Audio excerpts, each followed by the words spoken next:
Welcome back to the law वाला channel. मैं हूं आपकी लॉ मेंटर इसरा खान और आज के सेशन में हम लोग सीपीसी के अंदर एक इंपॉर्टेंट टॉपिक कवर करने वाले हैं। आज हम लोग रेफरेंस, रिव्यू और रिवीजन कवर करने वाले हैं।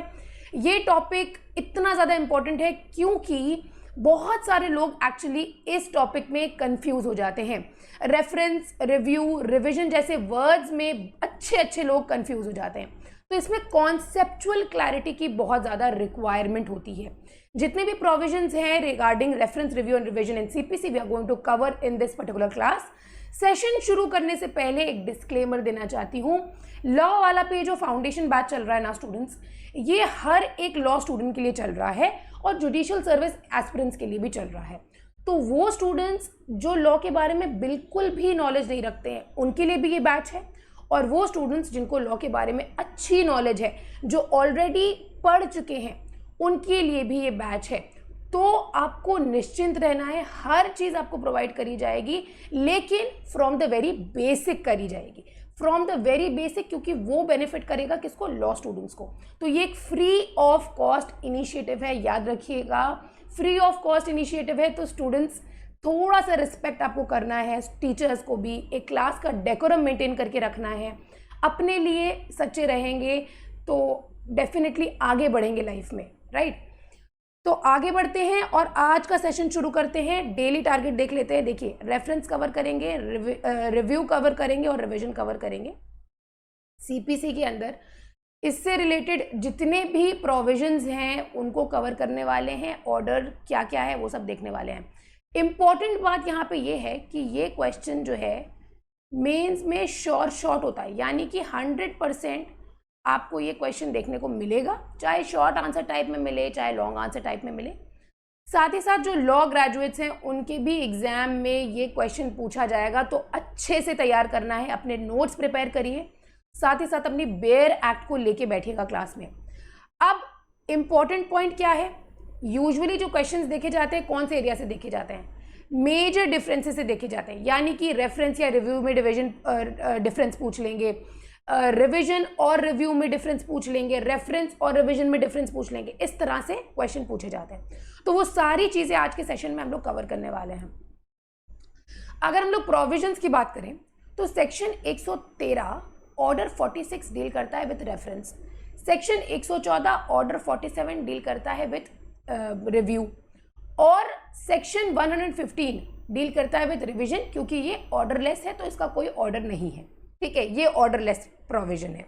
रिवीजन का कोई ऑर्डर नहीं है, ये ऑर्डरलेस है। ठीक है, तो ये हो गए प्रोविजंस की बात। अभी हम लोग फर्स्टली इसी सीरियल ऑर्डर में जाने वाले हैं और सबसे पहले रेफरेंस के बारे में पढ़ने वाले हैं। देखिए, किसी भी मैटर का रेफरेंस होता है एक सब ऑर्डिनेट कोर्ट के द्वारा जब वो कोई पेंडिंग सूट में, यानी कि किसी भी सूट में, किसी भी प्रोसीडिंग में, वो अपील में या एग्जीक्यूशन में किसी भी पॉइंट पे वो क्वेश्चन ऑफ लॉ अराइज होता है उसके सामने as to the validity of any act, ordinance और रेगुलेशन।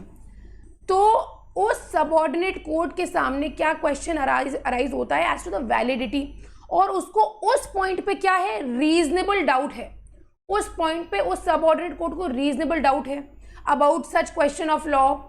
अब यहाँ पे रीजनेबल डाउट क्या है कि क्या ये एक्ट वैलिड है, क्या ये अल्ट्रावाइज तो नहीं है, क्या मैं इस पर प्रोसीड कर सकता हूँ। तो जब ऐसी कंफ्यूजन अराइज होती है तो ये जो सबऑर्डिनेट कोर्ट है क्या करेगा? स्टेट कर देगा case for the opinion of high court किसी भी सूट में, अपील में या एग्जीक्यूशन प्रोसीडिंग में। समझ में आ गया? तो अ सबऑर्डिनेट कोर्ट में स्टेट अ केस क्या करेगा? भेज देगा हाई कोर्ट को। हाई कोर्ट को रिफर कर देगा वो मैटर कि इस क्वेश्चन पे कोई भी सेटल्ड मैटर नहीं है, यानी कि कोई सेटल्ड जजमेंट नहीं है, किसी भी कोर्ट ने इसको डिसाइड नहीं किया है अभी तक की, क्योंकि आप जानते हैं हाई कोर्ट और सुप्रीम कोर्ट ने अगर कोई डिसीजन पे जजमेंट दे दिया है तो वो बाइंडिंग होता है और कोर्ट्स को वो फॉलो करने रहता है, specially in the case of supreme court. तो कहीं पे भी अगर डिसाइड नहीं किया गया है तो ऐसे केसेस में क्या होगा? ये सबऑर्डिनेट कोर्ट क्या करेगा कि he is having a reasonable doubt and referring this matter to the high court। अब हाई कोर्ट इस पॉइंट पे डिसाइड करेगा और फिर ये बता देगा कि आप इस पॉइंट पे इस तरह से प्रोसीड करिए, एज सिंपल एज दैट। यानी कि कहीं पे भी अगर आप किसी भी चीज़ में तैयारी कर रहे होते हो और आप क्वेश्चन पूछते हो, राइट, जहाँ पे आप क्वेश्चन पूछते हो आपको गाइड कर दिया जाता है उस पॉइंट पे और आप फिर उसी तरह से एक्ट करते हो तो वो आपको हेल्प करता है, राइट। तो उसी तरह से यहाँ पे रेफरेंस किया जाता है सेक्शन 113 ऑर्डर 46। इतनी बात क्लियर हो गई। अब देखिए, अब ये रीजनेबल डाउट किस पॉइंट पे है, as to any question of law and it has arisen between the parties, जहाँ पे सूट चल रहा है, अपील चल रहा है, एग्जीक्यूशन प्रोसीडिंग चल रही है, उन पार्टीज के बीच में ये क्वेश्चन ऑफ लॉ अराइज हुआ। ये उस क्वेश्चन ऑफ लॉ में ये बात निकली, क्या ये एक्ट, ऑर्डिनेंस और रेगुलेशन अल्ट्रावाइज तो नहीं है, और ऐसे एक्ट, रेगुलेशन, ऑर्डिनेंस के बारे में जो भी प्रोविजंस हैं उसको डिक्लेयर नहीं किया गया है बाय द सुप्रीम कोर्ट और हाई कोर्ट की अल्ट्रावाइज है या नहीं है। तो रीजनेबल डाउट भी इन तीन चीज़ों पर अराइज होना चाहिए। भाई पार्टीज के बीच में मैटर होना चाहिए, क्या ये एक्ट, ऑर्डिनेंस, रेगुलेशन अल्ट्रावाइज है, it has not been decided so, declared so by the supreme court और द हाई कोर्ट। तो ये सबऑर्डिनेट कोर्ट को कंफ्यूजन है इस पॉइंट पे, रीजनेबल एक्चुअली डाउट है। क्लियर हो गई बात। अब देखिए, अब यहां पे रेक्विजिट कंडीशंस, यानी कि क्या इंपॉर्टेंट कंडीशंस हैं regarding the point of reference. सबसे पहले एक पॉइंट याद रखिएगा, ये आप, एक पेंडिंग सूट होना चाहिए है, अपील हो, एग्जीक्यूशन हो इन अ सब ऑर्डिनेट कोर्ट। ये ऐसे सुप्रीम कोर्ट मत समझिएगा, सब ऑर्डिनेट कोर्ट है। तो यहां पे कोई भी पेंडिंग सूट होना चाहिए, एग्जीक्यूशन प्रोसीडिंग होनी चाहिए, अपील होनी चाहिए। और ये सब ऑर्डिनेट कोर्ट क्या यूजुअली, जनरली ये होता है कोर्ट ऑफ सिविल जुडिकेटर। अब यहाँ पे कोई नॉन अपीलेबल मैटर होना चाहिए है, यानी कि किसी ऐसे मैटर के अंदर ये क्वेश्चन ऑफ लॉ अराइज हुआ है जो नॉन अपीलेबल नेचर है, जिसके अगेंस्ट अपील नहीं हो सकती है।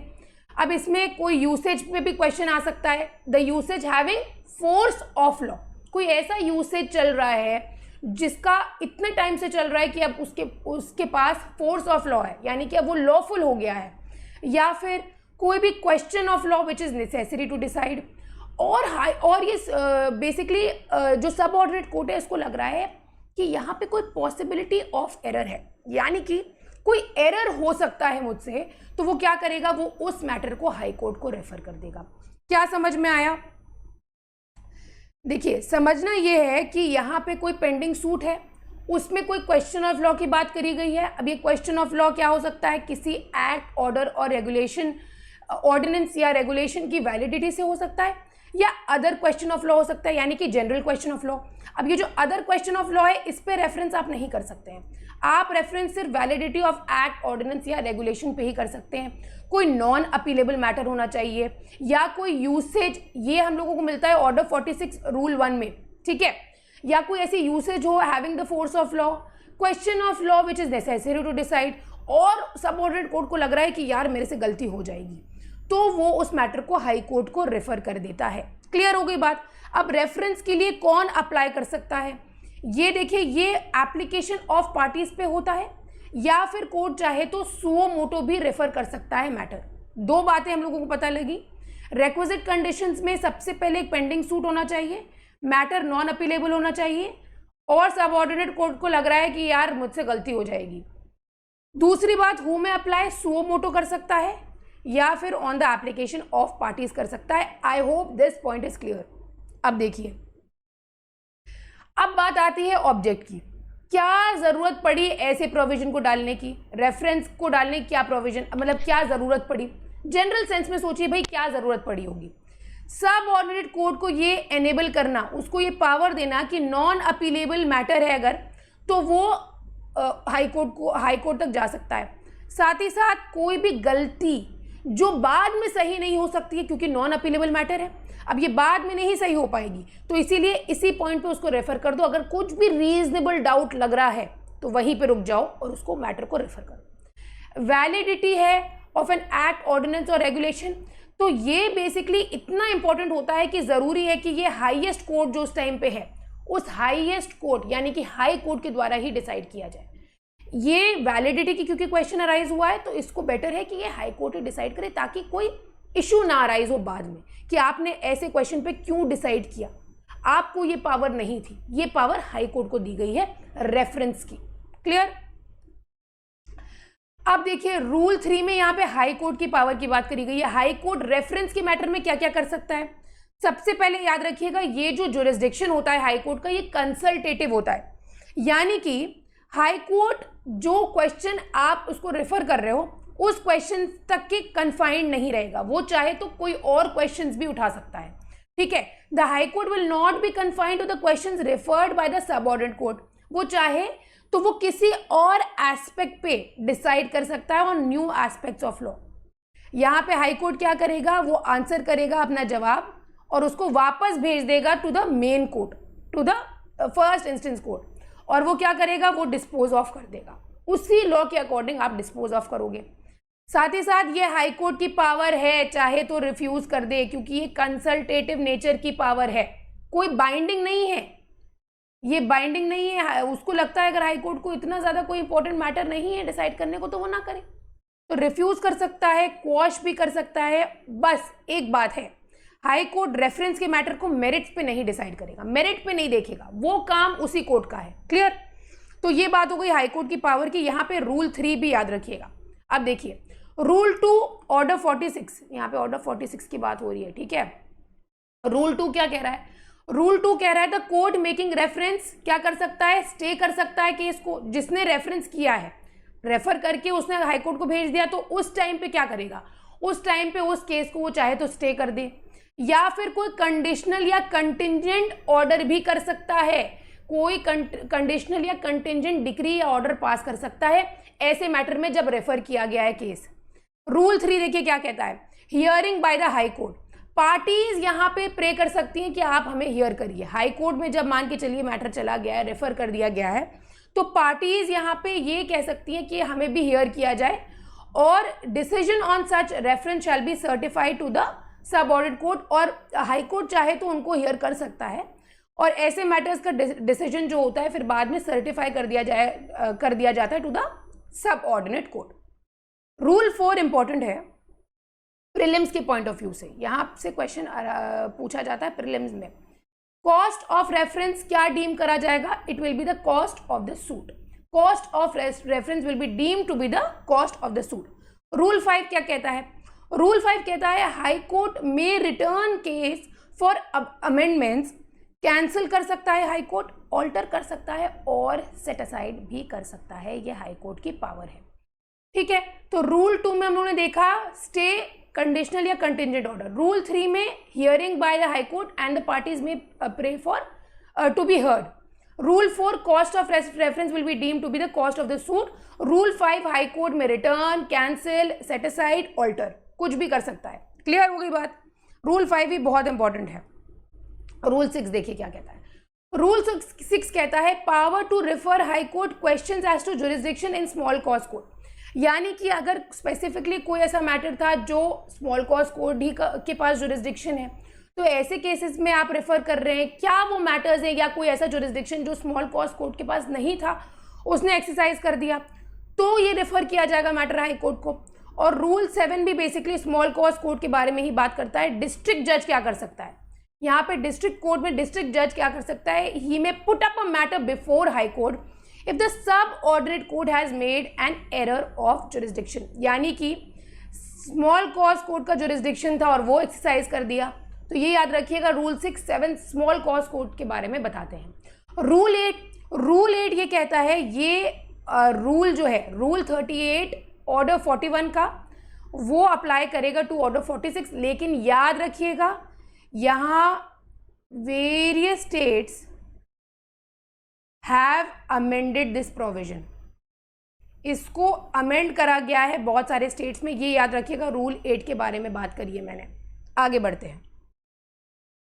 अब हम लोग सीआरपीसी के अंदर देखेंगे भाई रेफरेंस की प्रोविजन दी हुई है सेक्शन 395 और 396 में। ठीक है, 395 क्या कहता है, where any court is satisfied that a case pending before it involves a question as to validity of any act, ordinance और regulation or any provision contained in such act, ordinance or regulation, the determination of which is necessary for the disposal of the case and is of the opinion that such act, ordinance, regulation or provision is invalid or inoperative but has not been so declared by the High Court to which the court is subordinate or by the Supreme Court, the court shall state a case setting out its opinion and reason therefore and refer the same for the decision of the High Court.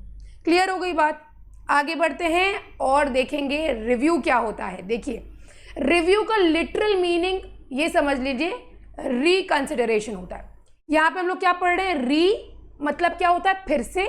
View मतलब देखना.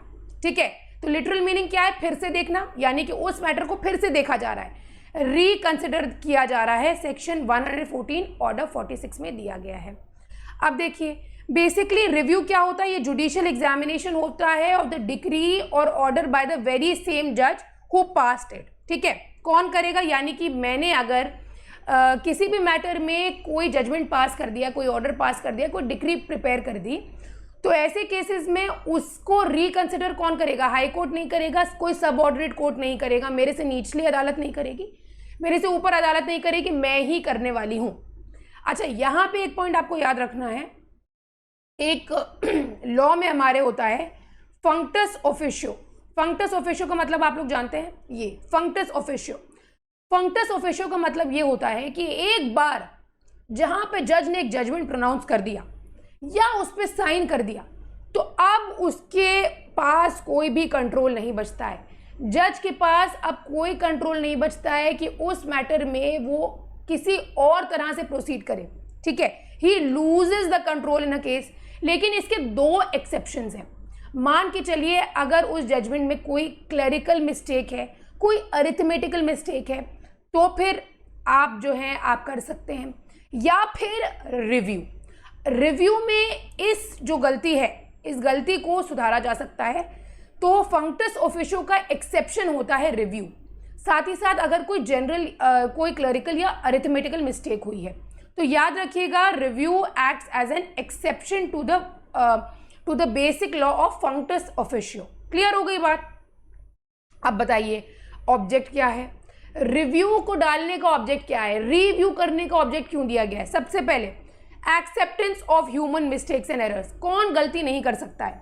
आज के time में क्या जितने भी students मुझे सुन रहे हैं, क्या आप ये क्लेम कर सकते हो, अलेज कर सकते हो कि मेरे से कोई गलती नहीं हो सकती? उसी तरह से जजेस से भी गलती हो सकती है, कोर्ट में भी गलती हो सकती है.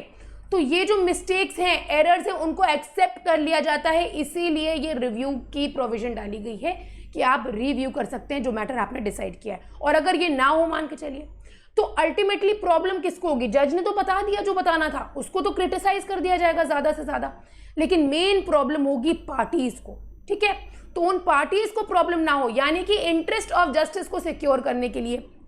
दूसरी बात, such mistakes must be corrected to prevent the miscarriage of justice. जो अभी मैंने कहा, ये मिस्टेक्स ऐसी होती हैं जिनके कारण कोई जस्टिस की डिलीवरी में प्रॉब्लम हो, मिस कैरेज ऑफ जस्टिस हो जाए. गलत तरीके से आपने कोई मैटर डिसाइड कर दिया, जो एविडेंस नहीं लेनी थी वो ले ली, जो एविडेंस लेनी थी वो छोड़ दी. तो ऐसे केसेस में, या कोई नई एविडेंस निकल के आई, तो ऐसे केसेस में मिस्टेक्स को करेक्ट करा जा सकता है. The law has to bend before justice.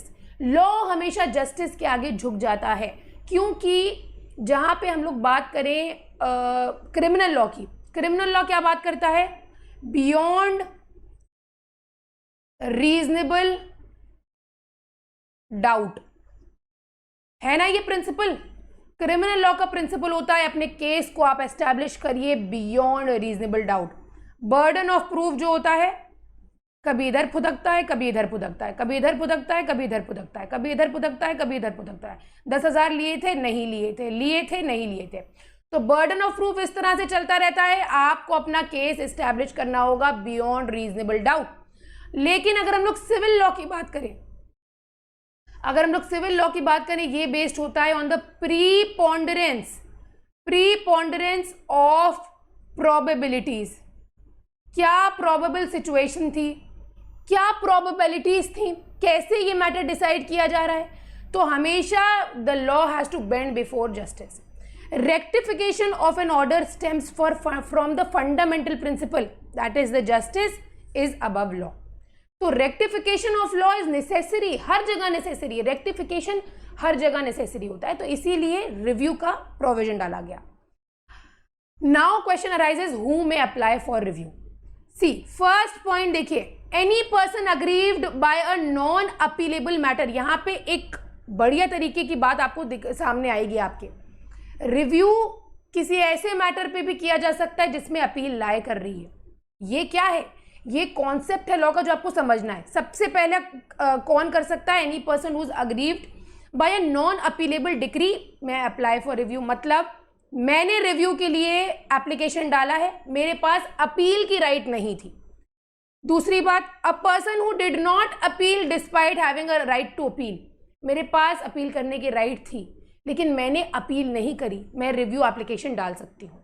तीसरी बात, a person agreed bye the decision on a reference made bye a small cause court. मान के चलिए स्मॉल कॉज कोर्ट के द्वारा कोई रेफरेंस किया गया और पर्सन, कोई भी इंसान उस डिसीजन पे अग्रीव्ड है।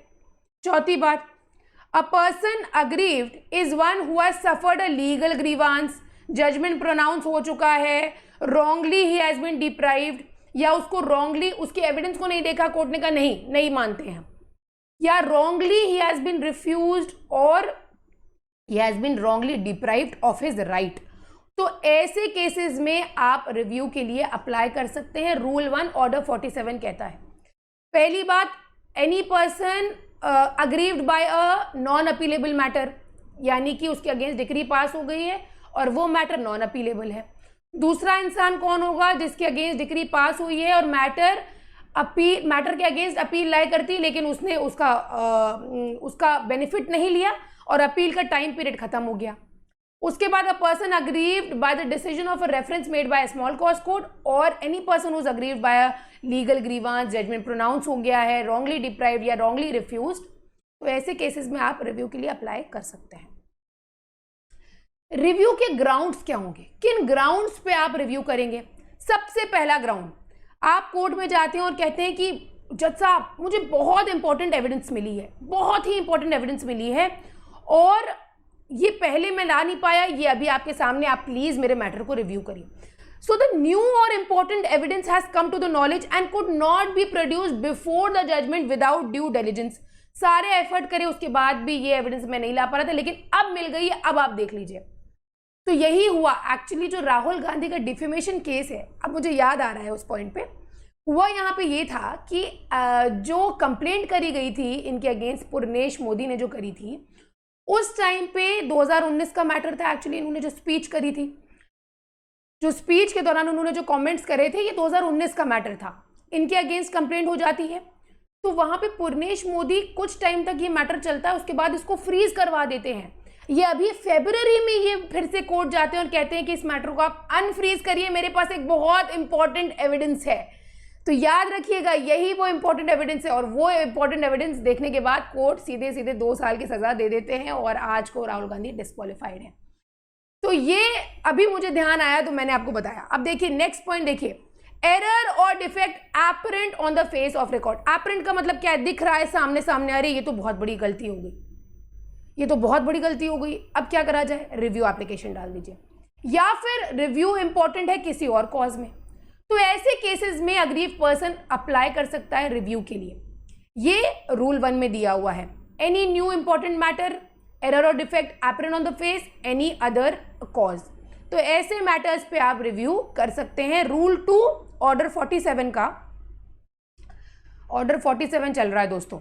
रूल 2 क्या है, रिपील्ड हुआ है 1956 में। रूल 3 पे आ जाते हैं। रूल 3 फॉर्मेट की बात करता है। रूल 3 कहता है जो रिव्यू का फॉर्मेट होगा वो सेम होगा एज द अपील। तो अपील किस तरह से फाइल करी जाती है, कमेंट सेक्शन में बताइएगा। All the students have to answer in the comment section, appeal किस तरह से फाइल करी जाती है, what is the form of appeal. ठीक है, रूल 4 पे आइए। रूल 4 क्या कहता है, रूल 4 कहता है कि अगर कोई सफिशिएंट ग्राउंड नहीं निकल के आ रहा है, एप्लीकेशन रिजेक्ट कर दी जाएगी। अगर कोई सफिशिएंट ग्राउंड नहीं निकल के आ रहा है, एप्लीकेशन रिजेक्ट कर दी जाएगी। रूल 5 बहुत इंपॉर्टेंट धमाकेदार रूल है, देखिए क्या कहता है। रूल 5 की तो अलग ही जलवा है इसका। जज who pass the decree is not available. अब मान के चलो मैंने ये डिक्री पास करी थी, अब इंपॉर्टेंट एविडेंस लगी पार्टीज को, पार्टीज मेरे पास आना चाह रही हैं, अब मैं अवेलेबल ही नहीं हूँ, मान के चलो कोर्ट ही बंद हो गई, वो कोर्ट रद्द हो गई। अब क्या करेगा, जज who pass the decree is not available, या फिर 6 महीने से ज्यादा वो एब्सेंट है, तो ये पावर दी गई है द जज हैविंग द सेम जुरिस्डिक्शन, जिस जज के पास जुरिस्डिक्शन है ऐसे मैटर्स को डिसाइड करने का, वो रिव्यू पिटिशन को हियर कर सकता है, रिव्यू एप्लीकेशन को वो देख सकता है और फिर ऐसे मैटर को हियर कर सकता है। ठीक है, तो जज who pass the decree is not available, या फिर वो 6 महीने से ज्यादा एब्सेंट है, तो दो बातें हैं इसमें। ठीक है, तो जज having same jurisdiction can hear the review petition. अब देखिए रूल 6 क्या कहता है, रूल 6 कहता है कि भाई when review application is been heard by 2 और मोर जजेस, जब 2 या 2 से अधिक जजेस ने इसको हियर करा है तो कैसे डिसाइड होगा, it will be decided by the majority of such जजेस, और उनके ओपिनियन पे होगा, याद रखिएगा। ऐसा ही एक प्रोविजन अभी हम लोग ने पढ़ा था, बताइए कहां पे पढ़ा था, रूल 9 पे आ जाइए, अपील में पढ़ा था, फर्स्ट अपील में। रूल 9 क्या कह रहा है, रूल 9 कह रहा है any order on review application can not be further reviewed. ये क्या करता है, ये बार लगा रहा है। मान के चलिए रिव्यू एप्लीकेशन आपने फाइल करा, अब आपके अगेंस्ट डिक्री पास हो गई, जजमेंट पास हो गया, मान के चलिए कुछ भी कोर्ट ने डिसाइड करा, अब आप उस पर फर्दर रिव्यू करना चाह रहे हैं, फर्दर रिव्यू की आपको राइट नहीं है, फर्दर रिव्यू आप नहीं कर सकते, रूल 9 ये कहता है। आगे बढ़ते हैं, लिमिटेशन पीरियड की बात करी जाए, अगर लिमिटेशन पीरियड की बात करी जाए, the limitation period is of 30 days from the date of decree और ऑर्डर। 30 दिन के अंदर अंदर रिव्यू एप्लीकेशन फाइल करना होगा, वरना आप घर बैठिए। ठीक है, क्योंकि कोर्ट आपके लिए नहीं बैठा है। अपील की बात करी जाए, अगर ऑर्डर ग्रांट कर रहा है एप्लीकेशन, मान के चलिए कोई ऐसा रिव्यू आपने रिव्यू एप्लीकेशन डाला और कोर्ट ने आपको ग्रांट कर दिया कि आप ला सकते हैं, तो ऐसे केसेस में तो आपके उस रिव्यू पिटिशन के अगेंस्ट अपील हो सकती है। लेकिन कोई ऐसा ऑर्डर जो रिजेक्ट कर रहा है आपके रिव्यू एप्लीकेशन को, तो उसके अगेंस्ट नहीं हो सकती है।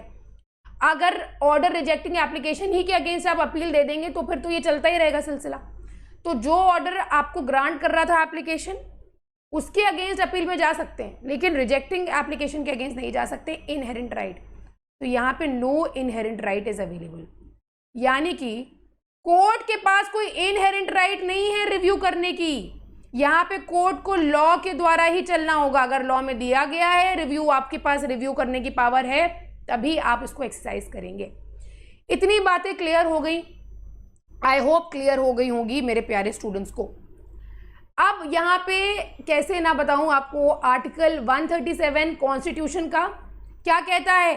Article 137 of the Indian constitution deals with the review of judgments और orders by the supreme court. It says the subject to the provisions of any law made by the parliament, लेकिन parliament ने रोक लगाई हुई है यहाँ पे, subject to the laws made by the parliament, any rules made under article 145, the supreme court shall have the power to review any judgment pronounced or order made by it। Clear हो गई बात। और इस point पे अगर AR Antule का case भूल गए तो आपको कुछ भी नहीं याद रहने वाला अपनी लाइफ में। याद रखिएगा, लीडिंग केस है AR Antulay versus RS Nayak, very very important on the point of review by the supreme court. आगे बढ़ते हैं और आ जाते हैं रिविजन के ऊपर। धमाकेदार प्रोविजन, बहुत ही धमाकेदार। देखिए क्या कहता है। मान के चलिए आप कोर्ट जाते हैं, कोर्ट में आप रिवीजन के लिए जाते हैं, कोर्ट कहता है नहीं मैं नहीं मानता आपके रिवीजन को। कोर्ट कहता है, आप कहते हैं आपके पास कोई एविडेंस है आप देना चाहते हैं, नहीं मैं नहीं मानता। कोर्ट ब्लेटेंटली मना कर रहा है, सीधे सीधे आपके मुंह पे मना कर रहा है। या फिर कोर्ट ने कोई ऐसा जुरिस्डिक्शन एक्सरसाइज कर दिया जो लॉ ने उसको दिया ही नहीं था, या जो जुरिस्डिक्शन लॉ ने उसको दिया था उसने वो ही एक्सरसाइज नहीं किया। तो ऐसे केसेस में बेसिकली रिवीजन में याद रखिएगा स्टूडेंट्स, यहाँ पे जुरिस्डिक्शनल एरर होता है। अगर ये पॉइंट आपने समझ लिया तो आप रिवीजन को कभी नहीं भूलोगे। There is a jurisdictional error in revision. Revision और कुछ नहीं होता है। अपील से कभी रिवीजन को आप कंफ्यूज मत करिएगा। अपील में क्या होता है याद रखिएगा, appeal is what, appeal is basically new trial. Appeal यहाँ पे लिख देती हूँ, appeal is basically new trial. New trial होता है, लेकिन रिवीजन जो होता है वो मेरिट्स पे नहीं होता है। वो बस ये देखा जाता है क्या एक्सीड कर दिया जुरिस्डिक्शन, क्या जो जुरिस्डिक्शन दिया गया था वो आपने वही आपने एक्सरसाइज किया है। तो यहाँ पे हाई कोर्ट क्या करता है, हाई कोर्ट चौकीदार की तरह बैठा होता है, देखता है सारे कोर्ट्स को क्या कर रहे हैं, है ना। देखिए आप प्रोविजन समझेंगे तो आपको समझ आएगा। The high court may call for the records of any case which has been decided by any court subordinate to the high court. यानी कि जो भी कोर्ट हाई कोर्ट के सब ऑर्डिनेट है उसके रिकॉर्ड को हाई कोर्ट खिंचवा सकता है, मंगवा सकता है। To such high court and in which no appeal lies, याद रखिएगा नो अपील लाइज, यहाँ पे अपील नहीं लाई करती है।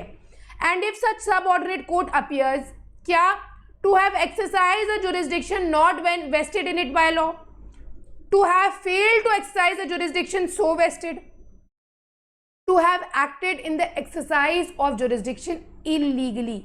अरे एविडेंस लेने की पावर है आपको, कोर्ट में एविडेंस लीजिए आप किसी मैटर पे, आप मना कर दे रहे हैं तो आप इलीगल एक्सरसाइज कर रहे हैं। या फिर आप बहुत ज़्यादा क्लमजी हैं, कोर्ट बहुत ज़्यादा क्लमजी हो रहा है, एविडेंसेस को नहीं देख रहा है, वो जो पार्टीज हैं, जो विटनेसेस हैं, उनको अच्छे से एग्जामिन नहीं कर रहा है, तो ये क्या है, material irregularity. The high court may make such order in the case as it thinks fit.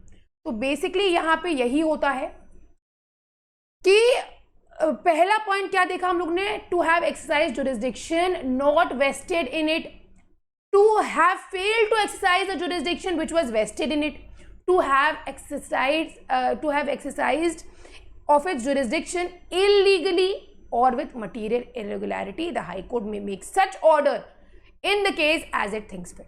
High court कहेगा लेके आइए, आप मेरे सामने लेके आइए, क्या कराया आपने, क्यों ऐसा करा, आपने एविडेंस क्यों रिजेक्ट करी, ये एविडेंस लेनी चाहिए थी, आप डप्टी लगाता है हाई कोर्ट। क्लियर हो गई बात।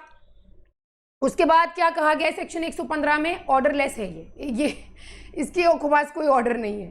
सेक्शन 115 कहता है provided that the high court shall not under this section vary और रिवर्स एनी ऑर्डर। यहाँ पे रिविजन के अंदर कोई भी ऑर्डर का उसको वेरी नहीं करेंगे, चेंज नहीं करेंगे और उसको उल्टाएंगे नहीं, यानी कि उसको रिवर्स नहीं करेंगे, पलटेंगे नहीं।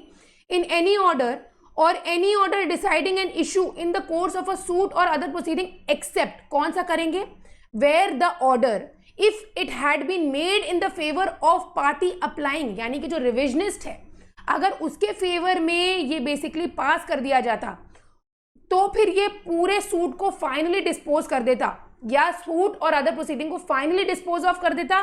तो ऐसे केसेस में तो आप वेरी और रिवर्स कर सकते हैं, लेकिन अदर केसेस में आप नहीं कर सकते हैं। दूसरी बात देखिए, high court shall not under this section vary और रिवर्स एनी डिक्री और order against which an appeal lies either to the high court और to the any court subordinate thereto. यानी कि हाई कोर्ट ऐसे केसेस में under this section shall not vary और reverse any decree और order against which, अब उस decree और ऑर्डर के अगेंस्ट अगर अपील लाई कर रही है हाई कोर्ट को या किसी सबऑर्डिनेट कोर्ट को, तो उसके अगेंस्ट रिविजन नहीं होगा। यानी कि अपील अगर हो रही है, अगर आपके पास अपील की पावर है तो फिर रिविजन नहीं लाई करेगा, याद रखिएगा ये पॉइंट। उसके बाद revision shall not operate as a stay of suit और other proceeding before the court except where such suit और other proceeding is stayed by the high court. यानी कि revision shall not operate as a stay of suit, revision में अगर आप गए हैं तो वो ये नहीं माना जाएगा कि वो सूट स्टे हो गया है, ठीक है। लेकिन अगर हाई कोर्ट ने स्पेसिफिकली उसको स्टे करा तब तो ऑब्वियसली वो स्टे हो गया है, ठीक है। एक्सप्लेनेशन क्या कहता है, in this section the expression any case which has been decided includes any order deciding an issue in the course of a suit और अदर प्रोसीडिंग। कई बार जो सेक्शन होते हैं ना वो बहुत ज़्यादा मतलब जनरलाइज कर देते हैं। अब ये जनरल बातें तो समझ आ ही रही है, रिवीजन के ऑब्जेक्ट पे आ जाइए। सबसे पहले ये समझ लो रिवीजन की जो पावर होती है डिस्क्रिशनरी होती है, ठीक है। High court may call for मे यहाँ पे शैल वर्ड नहीं है, मे वर्ड यूज करा गया है, याद रखिएगा। तो ऑब्जेक्ट क्या है, prevent the subordinate court to act arbitrarily और इलीगली। निचली अदालत मतलब ऐसे कोई काम ना करे कि भाई वो आर्बिट्ररी एक्सरसाइज कर रही है या इलीगली सुनवाई नहीं कर रही है। मान के चलिए अदर पार्टी को नहीं सुना, एक्स पार्टी प्रोसीड कर गए, अरे जब डिफेंडेंट आया तो उसको सुनिए, एक्स पार्टी क्यों प्रोसीड कर रहे हैं आप। Enable the high court to correct the jurisdictional error committed by the subordinate court. भाई सबऑर्डिनेट कोर्ट ने अगर कोई गलती कर दी, अपराध कर दिया, तो हाई कोर्ट उसको सही कर सकता है। Means to aggrieve person in non appellate case to get error rectified. यानी कि जहाँ पे नॉन अपीलेबल मैटर है, हम लोगों ने रेफरेंस जो देखा था, रेफरेंस भी नॉन अपीलेबल मैटर पे होता है, right. Means to aggrieve person in non appealable case to get the error rectified. Clear हो गई बात। ग्राउंड्स क्या है रिवीजन के? देखो सबसे पहले याद रखिएगा, कंडीशन बेसिकली समझ लीजिए, case must have been decided. कोई भी ऐसा मैटर जिसमें जजमेंट पास हो गया है, केस डिसाइड हो गया है। The court must be a court of subordinate which is subordinate to high court. दूसरी बात, there must not be an power of appeal against the order of judgment, order और judgment of the subordinate court. यानी कि subordinate court के जो order है, judgement, उसके against आपके पास कोई अपील की प्रोविजन नहीं है। तो ये 3 ग्राउंड्स हैं। अब यहाँ पे मिस यूज ऑफ पावर होता है, बस जुरिस्डिक्शनल एरर याद रखिएगा। यानी कि कोई भी आपको पावर जो दी गई थी वो आपने एक्सरसाइज नहीं करी, और जो आपको पावर नहीं दी गई थी वो आपने एक्सरसाइज कर दी। क्लियर है? अब ये जो कट और टिक लगाती हूं मैं, इसको हटा के मैं लिख ही देती हूं आप लोगों के लिए। Exercised, not exercised. तो एक्सरसाइज कर दी power which was not given, है ना, और not exercise power which was given. आगे बढ़ते हैं। ग्राउंड्स क्या होंगे? देखिए, the subordinate court must have exercise a jurisdiction not vested in it. B, fail to exercise jurisdiction vested in it by law. C, acted illegally और with material irregularity in the exercise of his jurisdiction. Clear हो गया? आगे बढ़ते हैं। अब देखिए, क्या इंटरलॉकुटरी order जो होता है वो रिवाइजेबल होता है? सेक्शन 115 का जो एक्सप्लेनेशन है वो ये कहता है कि high court may entertain a revision against an interlocutory order if the order had been made in the revisionist favor and it could have been finally disposed of the suit। अगर ऐसा matter finally dispose of कर पा रहा है suit को, तो interlocutory order के against भी रिविजन हो सकता है। या फिर the order is allowed to stand it would occasion failure of justice और irreparable injury to the revisionist। if the order is allowed to stand it would occasion failure of justice और irreparable injury to the revisionist। ऐसे cases में इंटरलॉकुटरी order जो होता है वो भी रिवाइजेबल होता है। लिमिटेशन पीरियड क्या है? लिमिटेशन पीरियड 90 डेज का है students, from the date of decree. याद रखिएगा, रिवीजन में जो रिव्यू में पढ़ा वो उसमें कितना लिमिटेशन पीरियड था? क्या आप लोगों को याद है? कमेंट सेक्शन में बताइए, और अगर नहीं याद है तो पीछे जाके देखिए। हु में अप्लाई, सुओ मोटो भी कर सकता है और अग्रीव्ड पार्टी अप्लाई कर सकता है इसके लिए। कोर्ट सुओ मोटो चाहे तो बुला सकता है हाई कोर्ट, और अग्रीव्ड पार्टी भी इस पॉइंट पे कर सकता है। अब इस पॉइंट पे एक इंपॉर्टेंट केस है major SS Khanna versus brigadier FJ Dhillon का, 1964 सुप्रीम कोर्ट का। ये रिवीजन के ऊपर बहुत लीडिंग केस है सुप्रीम कोर्ट का, याद रखिएगा। तो अप्लाई कौन कर सकता है, लिमिटेशन पीरियड क्या है, हम लोगों ने देख लिया है। अब आगे बढ़ते हैं और रिवीजन के पॉइंट पर लोग देखते हैं। देखिए, ये एक रिट ऑफ सर्चोरेरी की तरह होता है, जैसे कि सुप्रीम कोर्ट और high court writ of certiorari issue करते हैं जो सब ऑर्डिनेट कोर्ट्स हैं उनके जुरिस्डिक्शन को चेक करने के लिए। उसी तरह से रिवीजन का प्रोविजन दिया गया है जहां पे हाई कोर्ट सब ऑर्डिनेट कोर्ट्स के बारे में चेक कर सकता है क्या जुरिस्डिक्शन आपको दिया गया था, क्या आपने वो एक्सरसाइज करा, ये सारी चीजें हैं।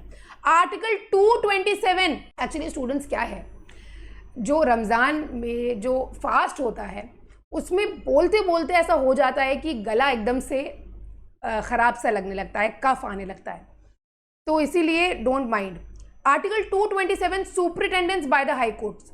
तो यहाँ पे 227 आर्टिकल 227 जो कॉन्स्टिट्यूशन का है ये क्या बताता है, 227 में सुपरिटेंडेंस दी गई है, तो किस तरह से हाई कोर्ट एक्ट करता है, रिवीजन की पावर वो भी इसी तरह से होता है। It is a type of superintendence which is been done over the subordinate courts. अब देखिए, अब हम लोग डिफरेंसेस देखने वाले हैं।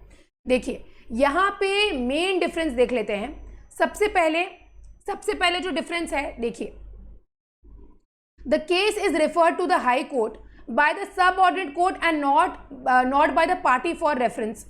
ठीक है, यहाँ पे रेफरेंस में देखिए क्या होता है, the case is referred to the high court by the subordinate court and not the party for reference. यहाँ पे रेफर करा जाता है। रिव्यू में क्या होता है, application is made by the aggrieved party. तो यहाँ पे ये है कि भाई अप्लाई कौन करेगा। ठीक है, the matter of reference can be decided by high court only. A review is done by the court which has passed the decree or order. ठीक है, who may decide? Reference can be made only when the suit, appeal or execution proceeding is pending, whereas review can be done only after the decree or order is passed. Review तभी हो सकता है जब decree और order pass हो गया हो. ठीक है, स्टेज क्या है यहाँ पे. फोर्थ पॉइंट देखिए, grounds of reference are different than a review. Obviously grounds of review are different. आगे बढ़ते हैं. Next, reference and revision. For reference a case is transferred by a subordinate court to the high court. For revision, the application is made by the High Court either by the aggrieved party or suo motu done by the court. The grounds of reference is where there is a reasonable doubt on a question of law by the subordinate court, whereas the ground for revision is the jurisdictional error by the subordinate court. Very important point. ये वाला याद रखिएगा, बहुत important है. Next देखिए, revision. Revision और review में difference. Revisional jurisdiction can be exercised only by the high court. बिल्कुल हाई कोर्ट ही कर सकता है. Review is done by the court who pass the decree, the order और डिक्री. उसके बाद revisional power is exercised when no appeal lies to the high court. Review of an order और a decree can be done even if an appeal lies to the high court. उसके बाद देखिए, high court can exercise the revisional power even suo motu, अपने own motion पे भी कर सकता है. For review an application is required to be filed by the aggrieved party. उसके बाद देखिए, the grounds for revision is mainly jurisdictional error. बिल्कुल correct. The grounds for revision are different. Order granting the review is appealable. The order passing on exercise of revisional jurisdiction is not appealable. बहुत important point है. क्या appeal लाए करेगी, ये याद रखिए इस पॉइंट पे. रिविजन और रिव्यू भी बहुत इंपॉर्टेंट है, कई बार पूछा गया है. Reference and appeal. The power of reference is vested in the court. Appeal देखिए, the right to appeal is the right which has been conferred to the parties. ये inherent right नहीं होती है. ठीक है.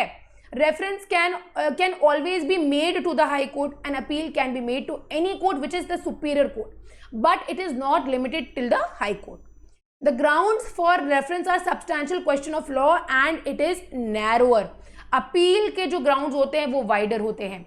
Reference can be made only when the suit order execution is pending. An appeal can be filed only after the decree is passed or appealable order has been made by the subordinate court. ठीक है. Section 96 अभी हम लोगों ने cover किया है 2 class पहले, 1 class पहले in fact. Revision and appeal. An application for revision lies only to the high court. Appeal can be made to any court superior to the court passing the decree or order. A revisional application can be made to the high court for any decision made by the subordinate court when no appeal lies for such decision. Correct है. An appeal lies only from the decree or order passed by the subordinate court. Revisional power of the high court is totally discretionary. The right to appeal has been provided by the statute. और वो appeal करेगा तो फिर उसको सुनना भी पड़ेगा. The grounds for revision is jurisdictional error and appeal lies on a question of fact, question of law or both. लेकिन second appeal किस पे लाई करेगी? Only on substantial question of law. Sarwan विधि का प्रश्न. For revision, filing an application is not necessary. The High Court may exercise the revisional power as suo motu. For an appeal, a memorandum of appeal to be filed by the aggrieved party before a superior court is must. Clear है? तो I think यहाँ पे हम लोग ने सारे differences देख लिए हैं. रेफरेंस, रिविजन, रेफरेंस और रेफरेंस, रिव्यू और रिवीजन अच्छे तरीके से कवर कर लिया है. क्वेश्चंस आज की क्लास में मैंने डेलिबरेटली नहीं डाले हैं क्योंकि मुझे जवाब नहीं मिल रहा है स्टूडेंट्स का कमेंट सेक्शन में.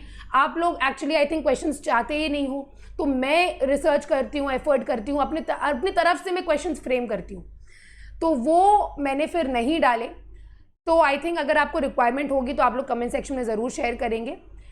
तो स्टूडेंट्स आज का सेशन कंप्लीट होता है. मिलते हैं नेक्स्ट लेक्चर में. तब तक के लिए अपना ध्यान रखिए. Take care and good bye. Keep studying.